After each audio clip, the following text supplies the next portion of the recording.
Hi friends, welcome to Relax Recipes.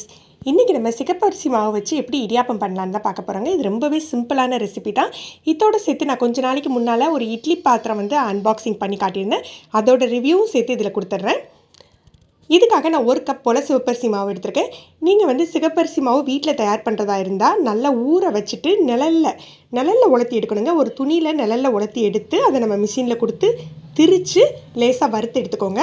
இல்லை கடையிலேயே இப்போ ரெடிமேடாக கிடைக்கிது. அதை வச்சுட்டு நம்ம எப்படி சாஃப்டாக பண்ணலாம் அப்படிங்கிற டிப்ஸோடு இன்றைக்கி பார்க்கலாம். இதில் முதல்ல கொஞ்சமாக உப்பு சேர்த்து கிளறிக்கோங்க.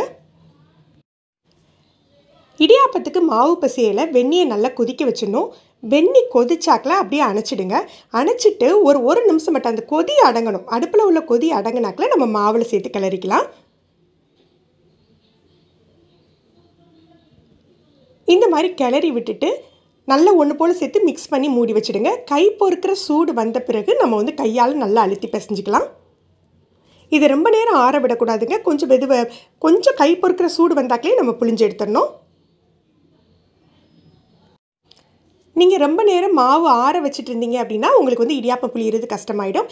இந்த மாதிரி ஓலைத்தட்டுகள்லாம் எங்கள் ஊரில் அவைலபிளாக இருக்குங்க. இடியாப்பம் புளியறதுக்குன்ட்டு சைஸ் வாரியாக கிடைக்கும். நீங்கள் இந்த மாதிரி தட்டு கிடச்சிதுன்னா இந்த தட்டில் பிழிஞ்சிக்கலாம். நல்லா வாசமாக இருக்கும்.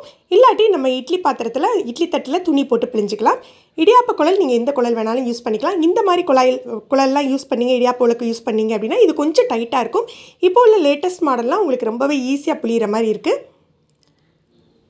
மாவை நல்லா அழுத்தி பிசைஞ்சு உள்ளே வச்சிடலாம். தடவை இடியாப்பம் புளியறவங்க கொஞ்சம் கண்ணாக இருக்கிற மாதிரி இடியாப்ப உலக்கு எடுத்து புளிஞ்சுக்கோங்க.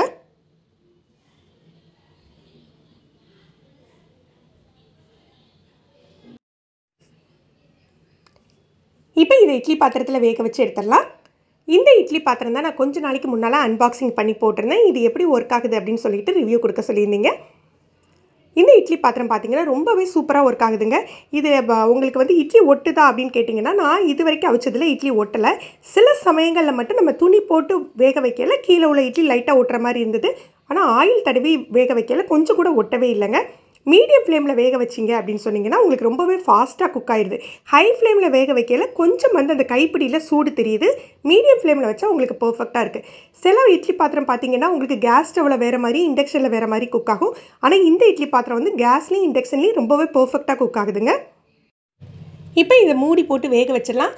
ஆல்ரெடி நம்ம கொதிக்கிற வெந்நியை விட்டு தான் பிசைஞ்சு வச்சுருக்கோம். அதனால் ஒரு 5-6 நிமிஷத்துலேயே இடியாப்பம் உங்களுக்கு ரெடி ஆகிடும்.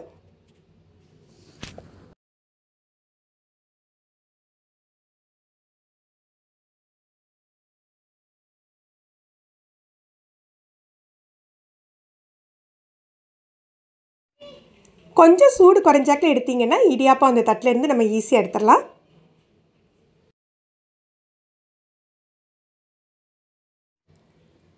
இப்போ சிவப்பரிசி மாவில் பண்ண இடியாப்பம்லாம் தயாராகிடுச்சு. ஃப்ரெண்ட்ஸ், நீங்களும் இதை ட்ரை பண்ணி பாருங்கள். இந்த வீடியோ எப்படி இருந்ததுன்னு கமெண்ட் பண்ணுங்கள். இந்த வீடியோ உங்களுக்கு பிடிச்சிருந்ததுன்னா லைக் பண்ணி உங்கள் ஃப்ரெண்ட்ஸ்க்கெலாம் ஷேர் பண்ணுங்கள். தேங்க்யூ.